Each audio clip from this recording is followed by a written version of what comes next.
Hello friends, welcome back study with Bihari Babu का स्वागत है। चलिए आज हम करेंगे जो है वो BHDLA 136 का जो इकाई 2 है, ठीक है। उसको जो है आज हम स्टार्ट करेंगे, ठीक है। चलिए इसमें देखेंगे क्या क्या है, इसमें पढ़ना है, ठीक है।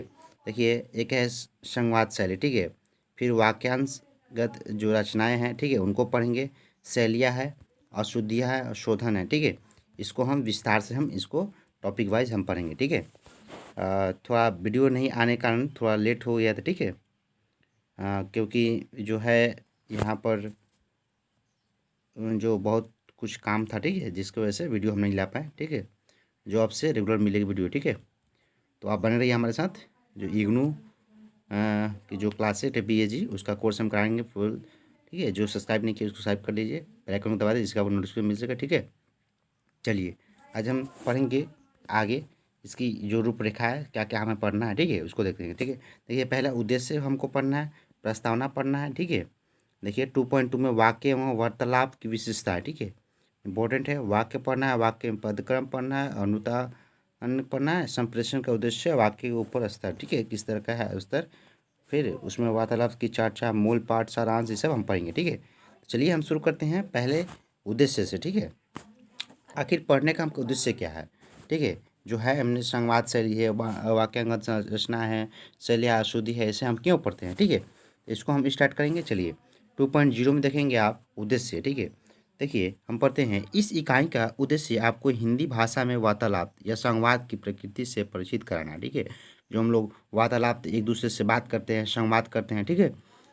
तो उस तरह से हम जो संवाद है, लिखना है, सीखना है, उसको हम पढ़ेंगे, ठीक है। उसको हम समझेंगे, ठीक है, हिंदी भाषा में। इस इकाई को पढ़ने के बाद हम क्या क्या सीखेंगे, देखिए। पहला है लिखित भाषा एवं मौखिक भाषा के अंतर को समझेंगे, ठीक है। इंपॉर्टेंट क्वेश्चंस भी है, ठीक है, ये भी आता है, ठीक है। लिखित भाषा और मौखिक भाषा के अंतर को कैसे समझेंगे, हिंदी भाषा में वाक्य की विशेषता का रेखांकन कैसे करें, ठीक है। हिंदी भाषा जो है उसमें वार्तालाप, संवाद, लिख कैसे लिखेंगे, ठीक है, बोलेंगे, पढ़ेंगे, ठीक है। वार्तालाप, संवाद की विशेषता को बता सकेंगे, ठीक है। तो इतना हमको उद्देश्य है इससे पढ़ने का, ठीक है। तो चलिए हम प्रस्तावना शुरू करते हैं। इस इकाई में हम देखेंगे जो 2.1 है, ठीक है। इसमें चलिए देखते हैं कि मुख्य रूप से संवाद की विशेषताओं को समझाकर संवाद लिखना है, ठीक है। ठीक है, चलिए एक हम लिख के समझाते हैं, एक बोल के समझाते हैं, ठीक है। चलिए आगे देते हैं, अगला जो पैराग्राफ है उसको पढ़ते हैं। इतना तो आप जानते ही हैं कि किसी भी भाषा का इस्तेमाल सामान्य दो रूप से होता है, एक लिखित एक मौखिक। हम लिख कर भी समझाते हैं, जैसे चिट्ठी होता है, ठीक है, और मौखिक बोल के भी उसको समझा पाते हैं, ठीक है। देखिए, भाषा का जन्म इसके मौखिक रूप से ही हुआ है, ठीक है। पहले मौखिक लिखा है, मौखिक के बाद ही लिखित हुआ है, ठीक है। लिखित रूप में भाषा का जो व्यवस्थित रूप है, बहुत बाद की घटना है, ठीक है। जो जो भाषा जो है लिखित बाद में है, पहले तो मौखिक ही आया, ठीक है। चलिए यहाँ हमारा संबंध भाषा में मौखिक रूप से है। यहाँ हम बातचीत में प्रस्तुत भाषा की चर्चा करेंगे, ठीक है। आपस में की जाने वाले बातचीत को हम वार्तालाप या संवाद कहते हैं, ठीक है। जो संवाद हम बोल रहे थे सीखेंगे या वार्तालाप सीखेंगे, उसको आपस में हम एक दूसरे से जब बात करते हैं उसको वार्तालाप तो कहते हैं या संवाद कहते हैं, ठीक है। चलिए आगे देखते हैं, वार्तालाप या संवाद उस भाषा से बहुत भिन्न होता है जो पुस्तक में लिखते हैं, ठीक है। एक पुस्तक का स्टैंडर्ड भाषा होता है, ठीक है, और एक जो हम लोग बोलते हैं वो अलग ही भाषा होता है जिससे दूसरे समझ सके, ठीक है। तो थोड़ा सा अंतर है। लिखित भाषा एक व्यवस्थित तथा जो व्याकरणिक भाषा होती है, ठीक है। क्या है, जो व्याकरणिक जो भाषा है, व्याकरण जो एकदम शुद्ध हिंदी हो, ठीक है, उस पर जो प्रिंट लिखा जाता है, ठीक है।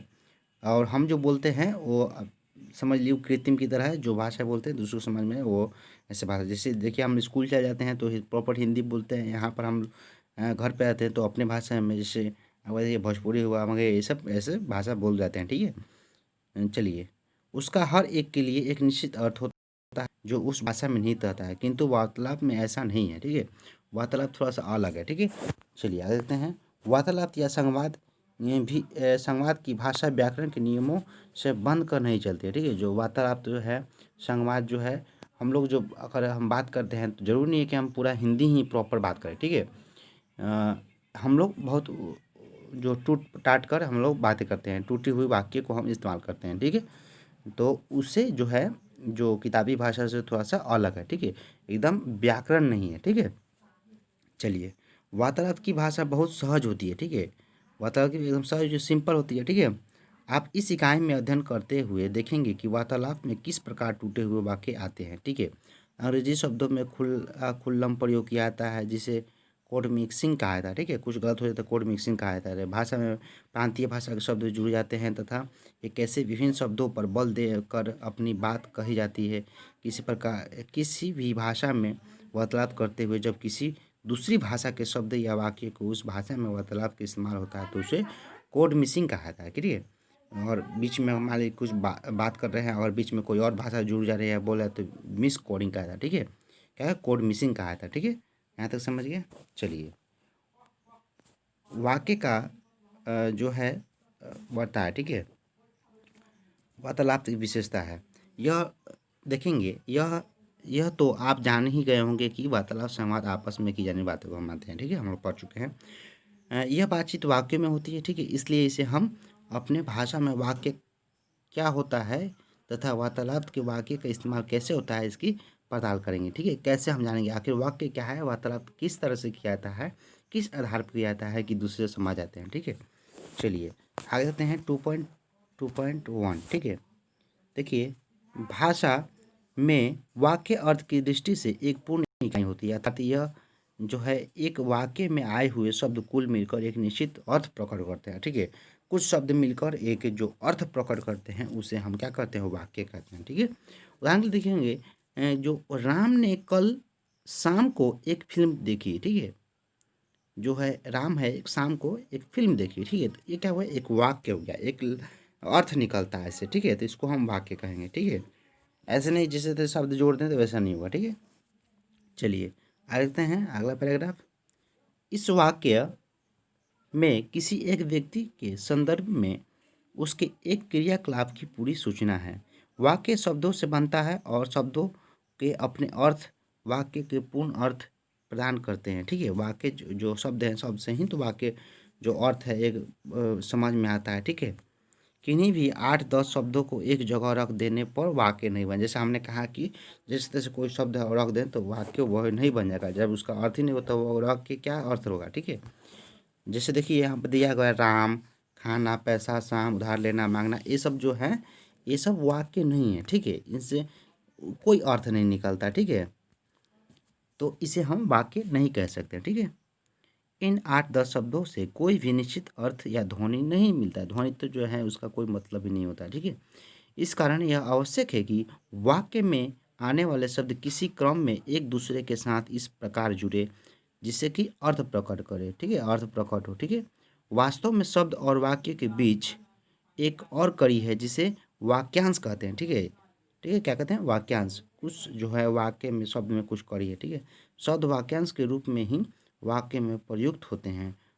पूर्ण अर्थ जो है पूर्ण अर्थ वाक्य सॉरी पूर्ण अर्थ प्रकट करने के लिए वाक्य में किसी कर्ता का होना अनिवार्य है, ठीक है। कर्ता का नहीं होगा तो वाक्य समझ में नहीं आएगा, वाक्य उसका अर्थ ही नहीं निकलेगा, ठीक है। जैसे हम लोग इंग्लिश में सब्जेक्ट पढ़ते हैं ना, कर्ता अगर नहीं होगा तो नहीं हो पाएगा, समझ ही नहीं, अर्थ ही समझ नहीं आएगा, ठीक है।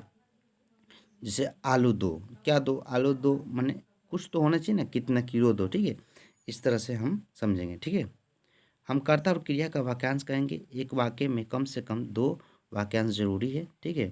और क्रिया व्यापार के संदर्भ में अन्य बहुत से अर्थों को प्रकट करने के लिए वाक्यांश जोड़ सकते हैं, जो नीचे दिए गए आरेख में देखेंगे, ठीक है।